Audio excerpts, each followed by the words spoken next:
Hey guys, in this video I'm going to show you how to draw the Lewis dot structure for the chromate ion. So here we go. The chromate ion is CrO4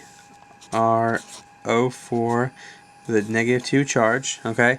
And that's going to give us 6 valence from the chromium plus 4 oxygens each with 6 valence from them plus 2 more for the -2 charge for an overall total of 32 valence electrons. Alright, and we can go ahead and subtract out the largest multiple of 8 from the total, which is also 32, giving us 0 electrons remaining. And since 8 times 4 is equal to 32, that means that this is going to be an AX4 structure. Okay, so a central atom and 4 peripheral atoms and no non-bonding pairs. So let's go ahead and draw this structure. We have chromium in the center surrounded by 4 oxygens. We can go ahead and single bond all the oxygens to the chromium in the center and then fill in the octets for each oxygen. Okay, and also we have to include the bracket because this is an ion. 2 minus.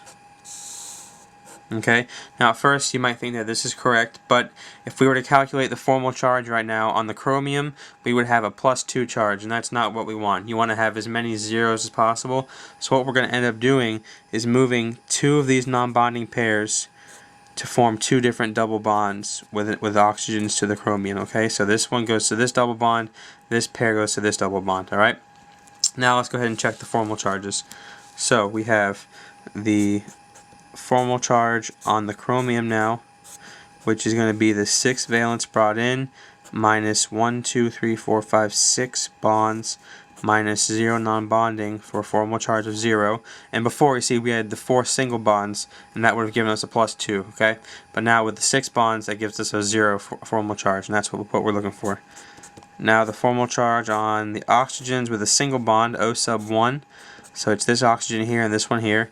That's going to be the 6 valence brought in for each, minus the 1 bond for each oxygen, minus the 6, 2, 4, 6 non-bonding electrons for each oxygen, which is going to give you a -1 formal charge for each one, and then multiply that times 2 because there are 2 of those oxygens.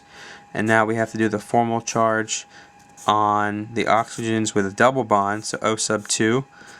So it's this one here and this one here, which gives us 6 valence for each one minus 2 bonds for each oxygen, and there's 4 non-bonding on each oxygen as well for a formal charge of 0. Times that by 2 because there's also 2 of those oxygens. Okay, add all these up, gets you a -2 overall formal charge, which is what we need because it's supposed to match up to the charge of the ion, which it does. Alright, so that's what we're looking at.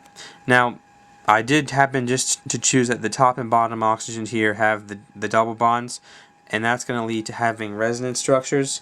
And so what that means is just different combinations of oxygens having the double bonds and the single bonds. So here's just one more structure, a different resonance structure for the chromate ion. Okay, we can have these 2 corner oxygens having the double bonds, then these 2 corners having the single bonds.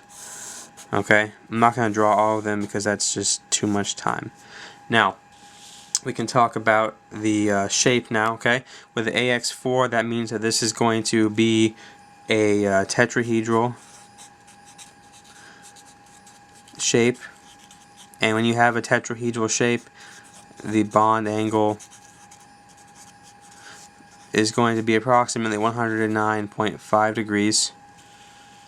Okay, now in terms of hybridization, looking at the chromium as the central atom, there's 1, 2, 3, 4 different electron groups or bonding sites. So you need 4 orbitals, so sp3 hybrid, 1s and 3 p's, 4 orbitals for 4 electron groups. Okay, and because these are all oxygens, they're all the same kind of atom, that means that their polarity will cancel out, making this a non-polar ion. Okay, so that is pretty much it for this one. If you have any questions, please let me know, and thank you for watching.